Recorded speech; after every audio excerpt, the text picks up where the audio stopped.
आज का इंसान इतना स्वार्थी हो चुका है, वो अपने स्वार्थ की पूर्ति के लिए किसी भी हद तक जा सकता है। दोस्तों, आज की घटना जो मैं आपको बताने जा रहा हूँ, इसमें एक बेटा अपने स्वार्थ की पूर्ति के लिए, अपने अवैध संबंधों को चालू रखने के लिए अपनी सगी माँ को रास्ते से बड़ी ही बेरहमी के साथ हटा देता है।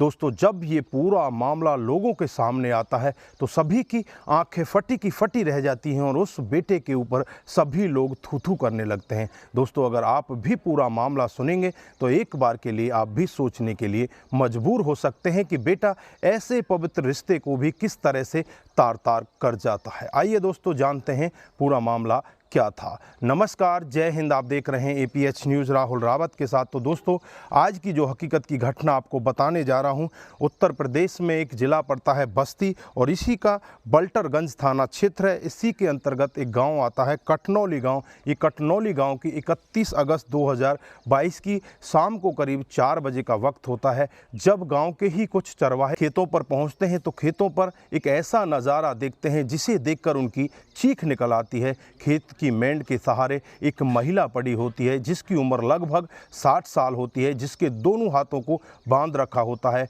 उसके ऊपर ताबड़तोड़ किसी तेज़धार हथियार से वार किए होते हैं। उस महिला को देखने में लगता है कि इसकी मौत हो चुकी है। तुरंत ही लोग बाग उसे पहचान लेते हैं और उस औरत के बारे में उसके बेटे अशोक को बताया जाता है। जब अशोक ये पूरा मामला सुनता है तो अशोक भी दहाड़े मारकर रोने लगता है। तुरंत ही मौका स्थल पर पहुंच जाता है। वहां पर पुलिस को बुलाया जाता है। जो बटलरगंज थाना क्षेत्र की पुलिस होती है वो मौके पर पहुंच जाती है।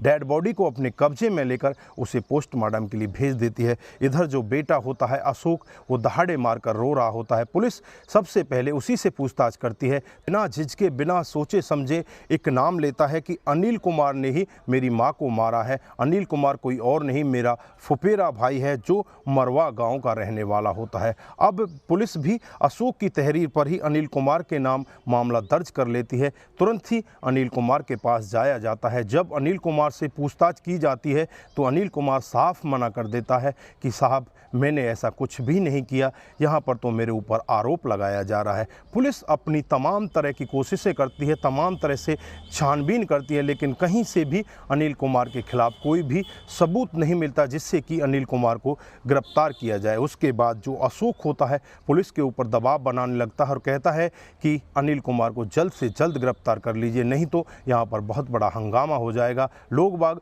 रोड पर आ जाएंगे, आप लोग इस स्थिति को काबू में नहीं कर पाओगे। उसके बाद पुलिस को ना जाने अशोक के ऊपर क्यों शक होने लगता है। अशोक की इंटरनल जांच पड़ताल करने लगते हैं। उसके मोबाइल की CDR रिपोर्ट निकाली जाती है तो CDR से साफ पता चलता है कि जो अशोक होता है एक नंबर पर बहुत ही ज़्यादा बातचीत किया करता है।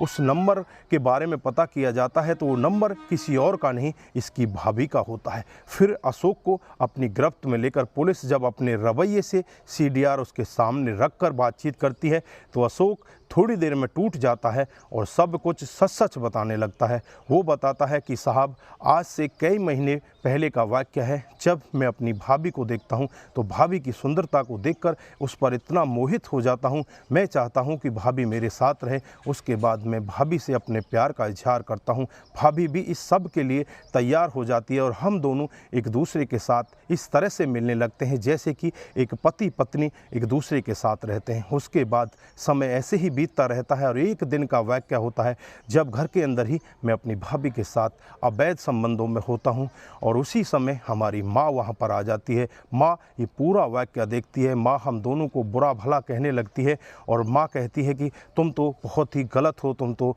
अपनी भाभी के ऊपर इस तरह के डोरे डालते हो। इधर भाभी को भी कहती है कि तुम्हें शर्म नहीं आती, अपने छोटे देवर के साथ में इस तरह के संबंधों में होती हो। हम दोनों को काफ़ी झाड़ फटकार लगाई जाती है। उसके बाद माँ हम दोनों पर निगरानी रखने लगती है। हम दोनों को मिलने ही नहीं दिया जाता। अब मुझे लगने लगता है कि क्यों ना इस माँ को ही रास्ते से हटा दिया जाए, क्योंकि माँ हम दोनों को मिलने नहीं देती। इस सब के बारे में ना तो मैं अपनी भाभी को बताता हूँ ना ही किसी और को बताता हूँ। और 31 अगस्त 2022 का वाक़या होता है जब माँ शाम के वक्त खेतों पर चारा लेने के लिए जाती है।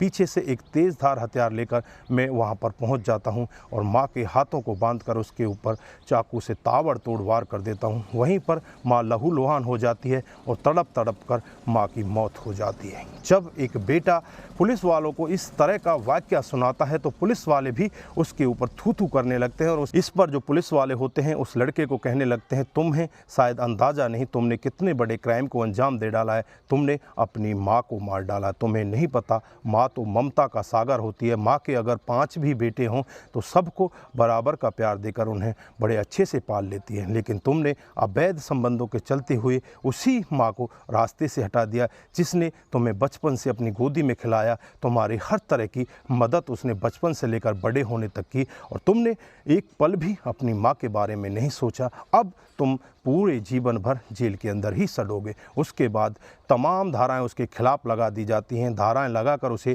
जेल के अंदर बंद कर दिया जाता है।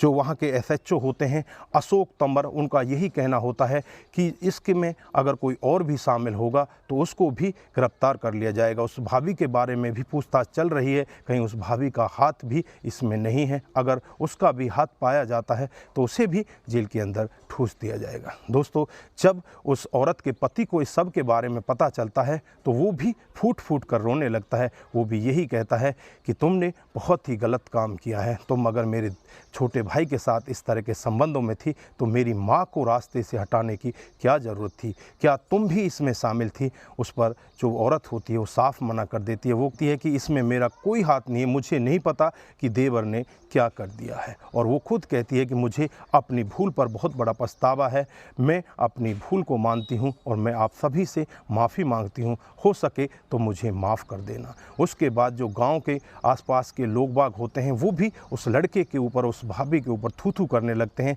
और उनसे कहने लगते हैं कि अवैध संबंधों के चक्कर में तुमने कितने बड़े क्राइम को अंजाम दे डाला। तो दोस्तों, यहाँ पर आप क्या कहना चाहते हैं, आपकी जो भी राय है एक बार कमेंट बॉक्स में ज़रूर दीजिएगा। दोस्तों, इस घटनाक्रम को सुनाने का उद्देश्य सिर्फ आपको जागरूक करना है, आपको बताना है कि हमारे समाज में किस तरह के क्राइम हो रहे हैं, लोग बाग किस तरह से हवस के चक्कर में पागल हो जाते हैं, जो माँ जैसे पवित्र रिश्ते को भी इस तरह से रास्ते से हटा देते हैं। तो दोस्तों, इस लड़के के बारे में आपकी क्या राय है, आप क्या कहना चाहते हैं, इसको किस तरह की सज़ा मिले जो भविष्य में और ऐसे कलंकी बेटे पैदा ना हो पाए। तो दोस्तों, आपकी जो भी राय है एक बार कमेंट बॉक्स में ज़रूर दीजिएगा। दोस्तों, आज के लिए बस इतना ही, फिर मिलते हैं किसी नए मोड के साथ। तब तक के लिए आप अपना ख्याल रखें, अपने परिवार का ख्याल रखें, सतर्क रहें, सावधान रहें और ऐसे क्राइम को अपने आसपास ना होने दें। नमस्कार, जय हिंद।